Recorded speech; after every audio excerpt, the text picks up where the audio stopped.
Chapter 61 of A Short History of the World by H.G. Wells. The Rise of Germany to Predominance in Europe. We have told how after the convulsion of the French Revolution and the Napoleonic adventure, Europe settled down again for a time to an insecure peace and a sort of modernized revival of the political conditions of 50 years before.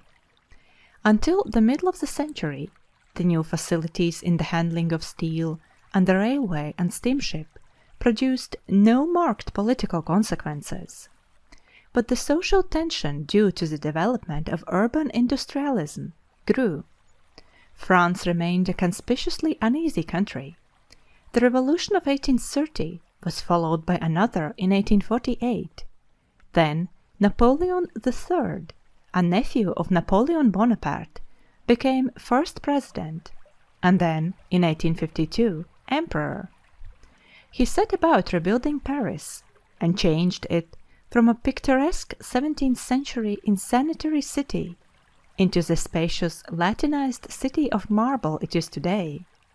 He set about rebuilding France, and made it into a brilliant-looking, modernized imperialism.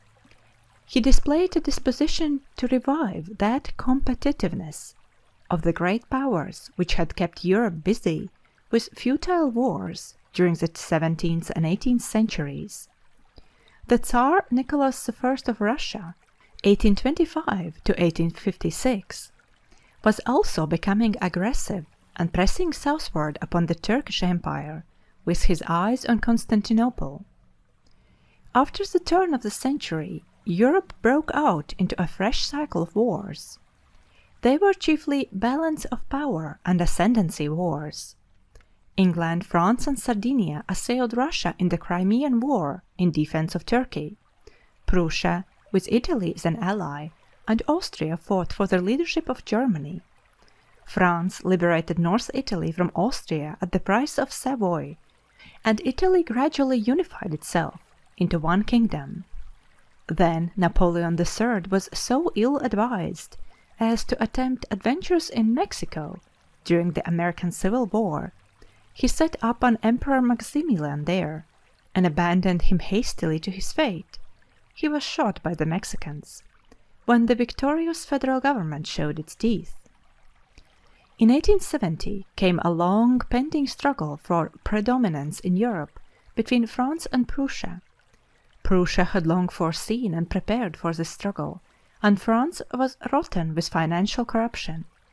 Her defeat was swift and dramatic. The Germans invaded France in August.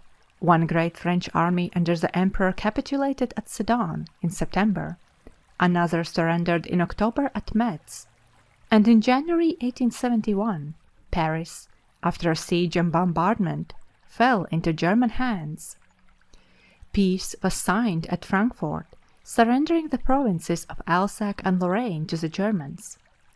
Germany, excluding Austria, was unified as an empire, and the King of Prussia was added to the galaxy of European Caesars as the German Emperor.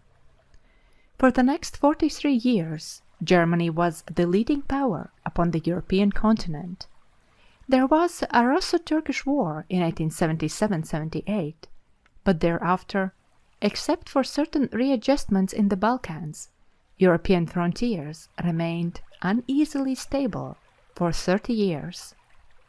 End of chapter 61.